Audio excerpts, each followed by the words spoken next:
Names and address. An attribute is the smallest piece of data that will conceivably form part of a query. If an attribute has segments, e.g. a person's name, determine whether this could form part of a query. If so, then make them separate attributes and reapply the query test.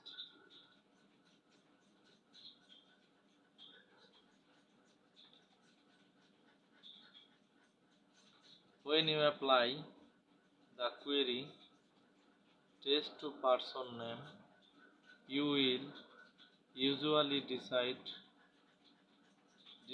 to create three attributes: first name, other's name, and last name. What about titles?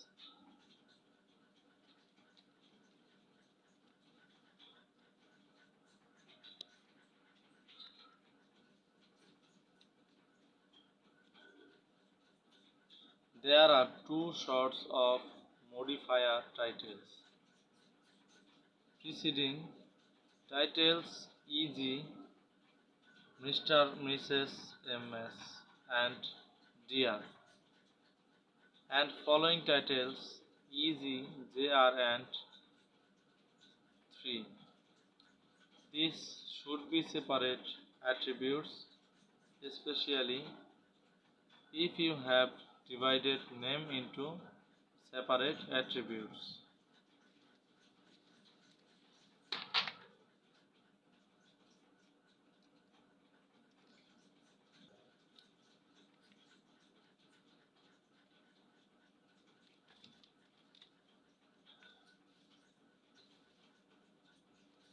Address seem to cause more concern than names because they are more variant.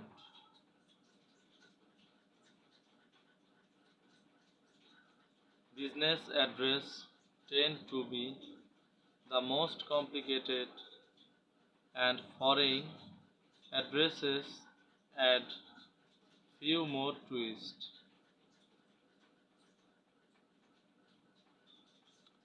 The data model fragment in the following figure works in the most cases: handling address, some entity, city, state, postcode, nation, address line, address rank, address line text.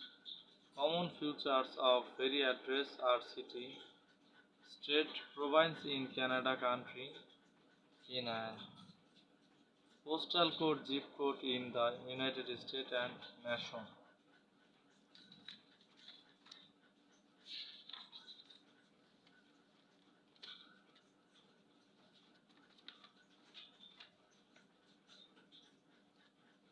Some of these can be mul. For example, Singapore does not have any units corresponding to states. In the United States, city and state can be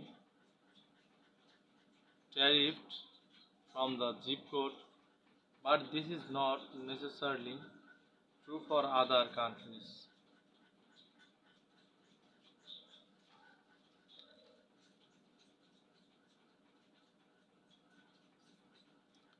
Furthermore, even if this were true for every nation, you would need a different derivation rule for each country, which is a complexity you might want to avoid. if there is a lifetime guarantee that every address in the database will be for one country, then examine the possibility of reducing redundancy by just storing postcode. Notice that the problem of multiple address lines is represented by a 1M relationship. An address line is a text string that appears as on line of an address.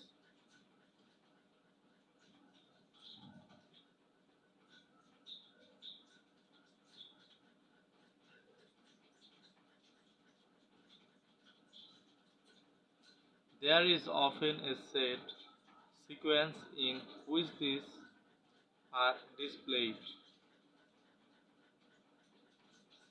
The attribute address rank records this order. How do you address students? First names may be alright for class, but it is not at adequate enough for students' records.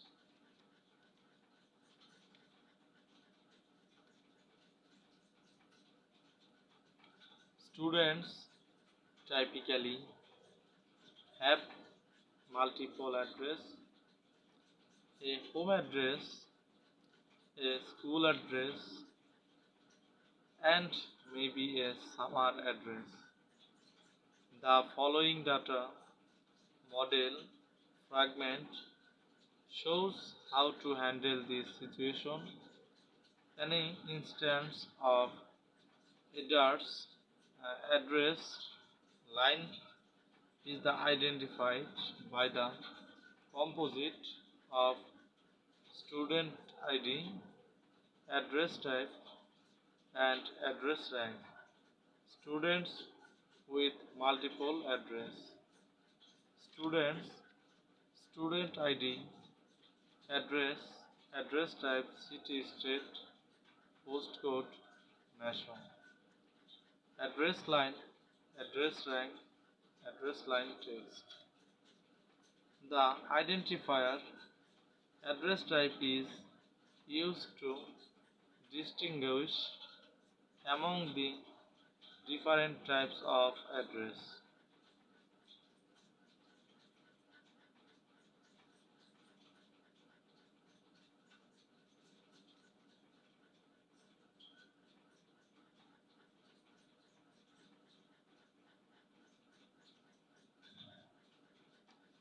The same date model fragment works in situation where a business has different mailing and shipping address.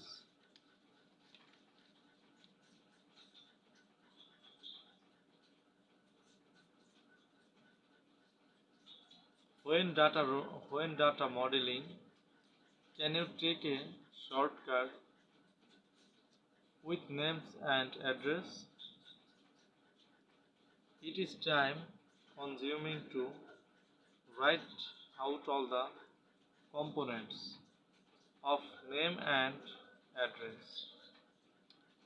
It creates clutters and does not add much fidelity.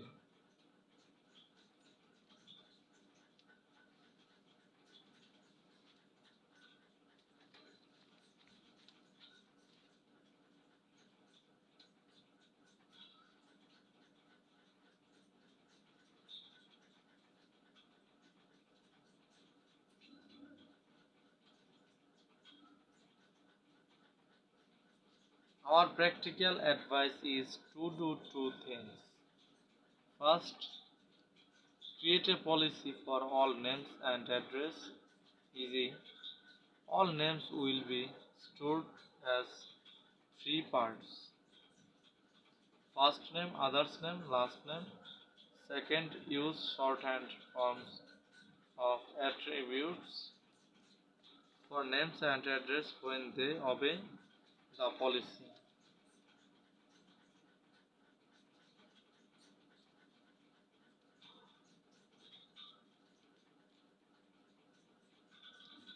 So, from now on, we will sometimes use name and address as attributes with the understanding that when the database is created, the parts will become separate columns.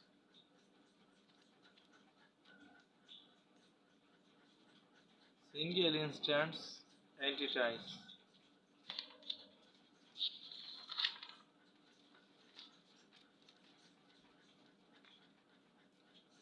Do not be afraid of creating an entity with a single instance. Consider the data model fragment in the following figure, which describes a single fast food chain.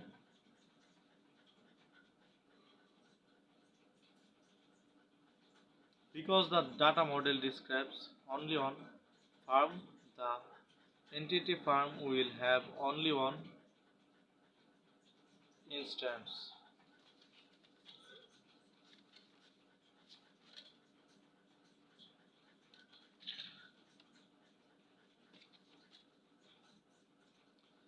Student taken aptitude test, student plus aptitude test. Data modeling hints. A high fidelity data model takes time to develop. The clients must explain the problem fully so that the database designer can understand the client's requirements and translate them into a data model.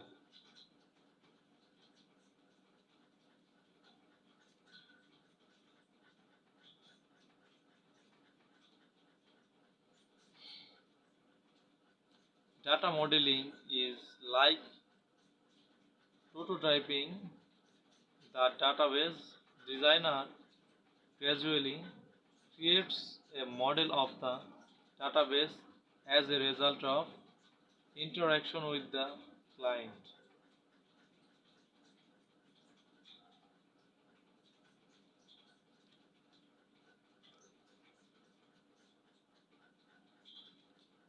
Some issue will frequently arise in this progressive creation, and the following hints should help you resolve many of the common problems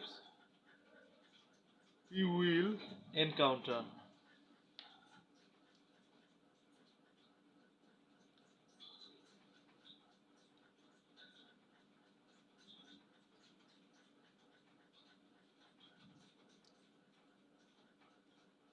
The rise and fall of a data model.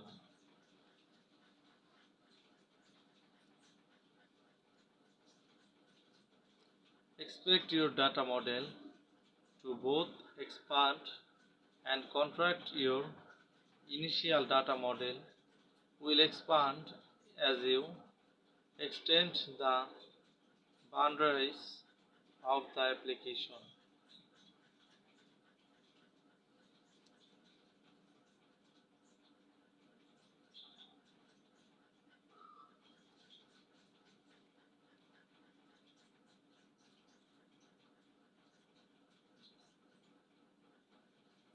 You will discover some attributes will evolve into entities and some 1M relationship will become MM relationship.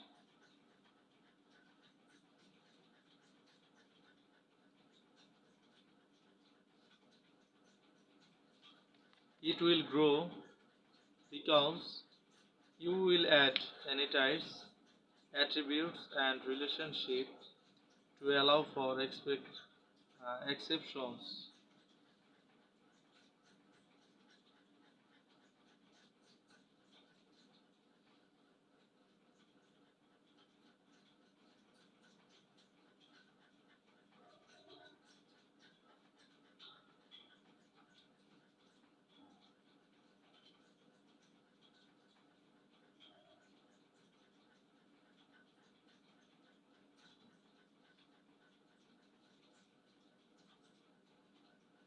Your data model will grow because you are representing the complexity of the real world.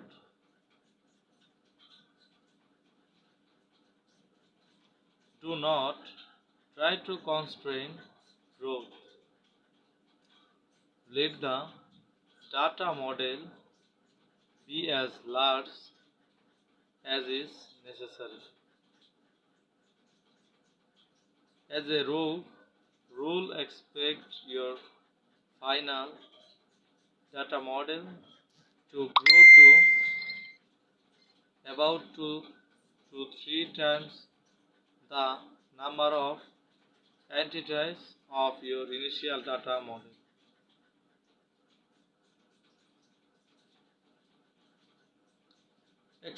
Expect your data model to contract as you generalize structure. A data model that art collection, painting, uh, school, school spurs, ceramic. This fragment is typical of the models produced by novice data modelers.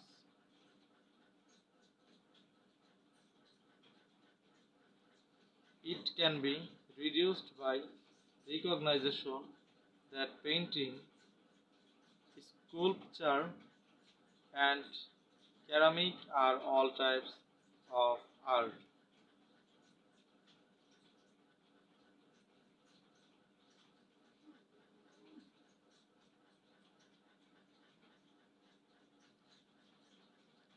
A more general entity, art could be used to represent the same data.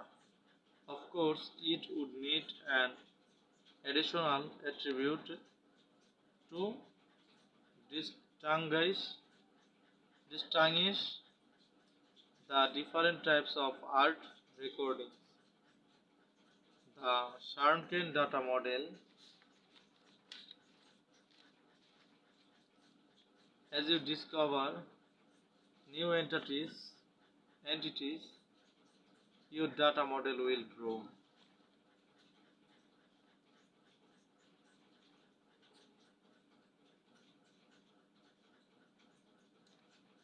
As you generalize, your data model will shrink. Identifier, if there are no obvious simple identifier, invent one. The simplest is a meaningless code. Is a person number or order number.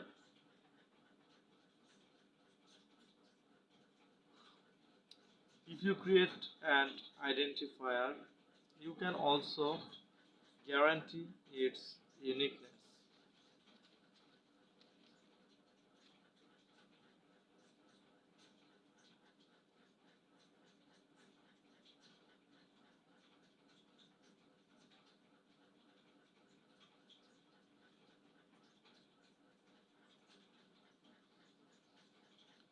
Don't overwork an identifier. The worst case we have seen is 22 character product code used by a plastic company that supposedly not only uniquely identified an item but told you its color, its manufacturing process, and type of plastic used to make it.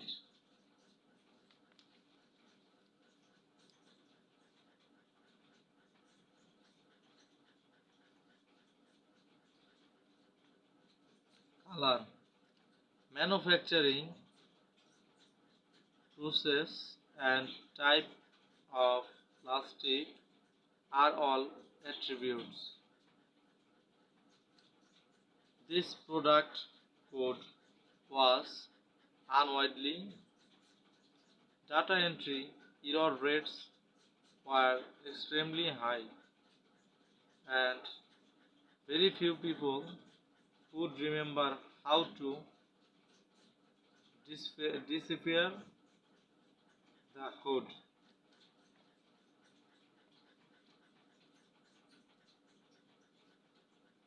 An identifier has to do only one thing: uniquely identify every instance of the entity.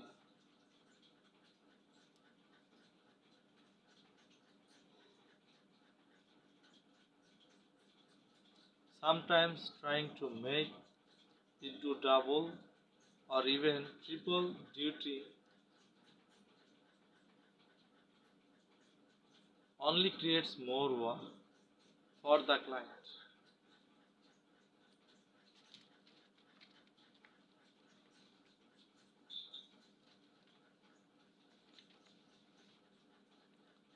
Position and order.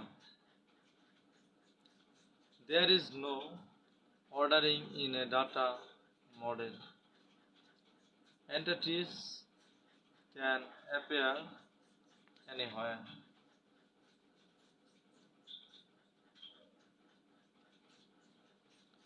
You will usually find a central entity near the middle of the data model only because you tend to start with prominent entities, e.g., starting with student when modeling a student information system.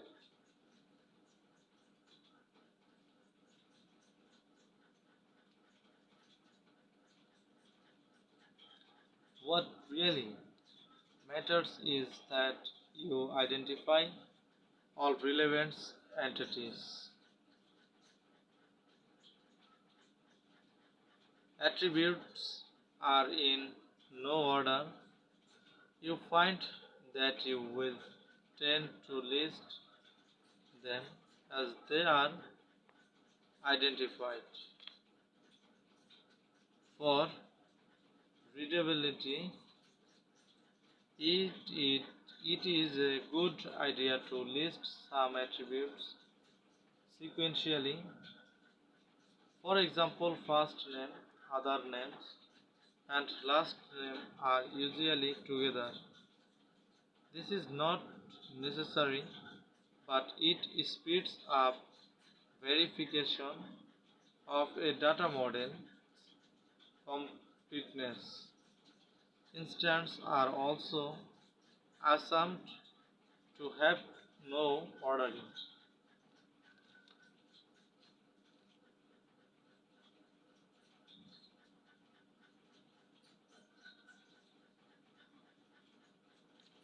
There is no first instance, next next instance, or last instance if you must recognize a particular order, create an attribute to record the order. For example, if ranking to potentially investment projects must be recorded.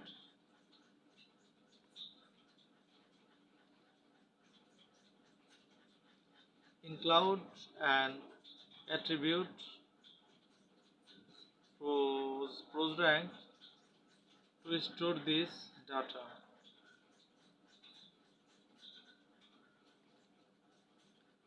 This does not mean the instance will be stored in first-rank order, but it does allow you to use the order by clause of SQL to report the projects in rank order.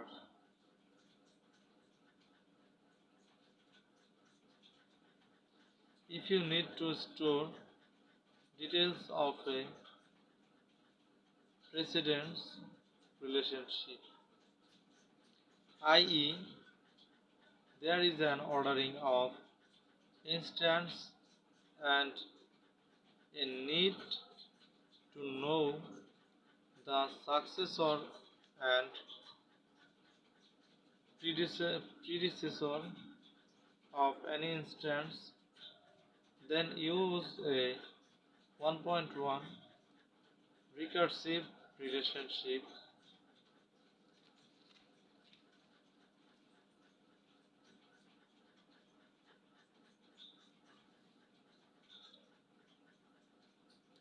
Using an attribute to record on ordering of instances.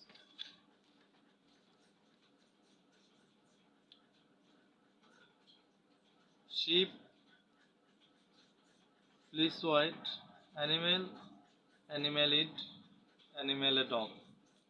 Horse, Harlow's speed. If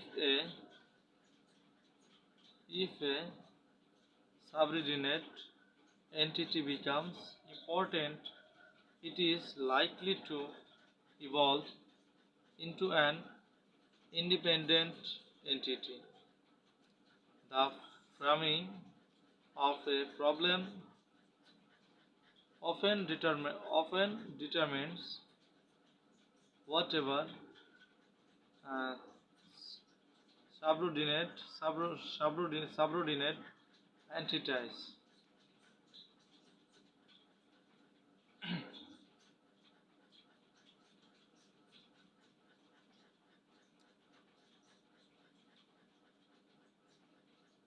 Stating or created the problem as a farmer has many animals, and these animals can be horses or sheep, may lead to the creation of subordinate entities.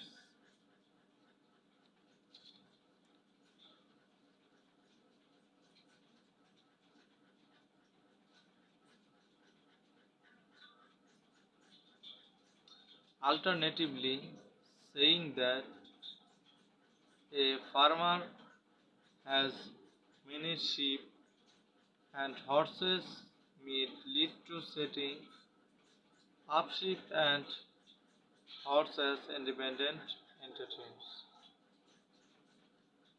Generalization and aggregation.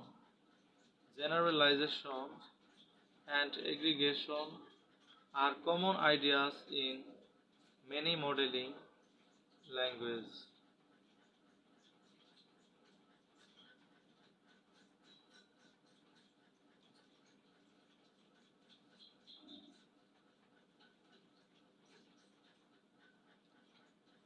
Particularly,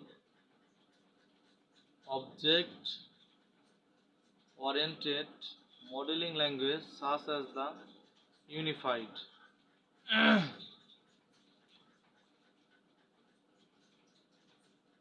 Modeling Language (UML), which we will use in the section Generalizations.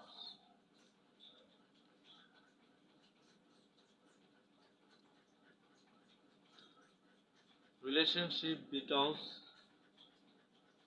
the subtype element is a member of the generalizations. A generalization is directly mapped alternative saying that setting up ship and horse as independent entities.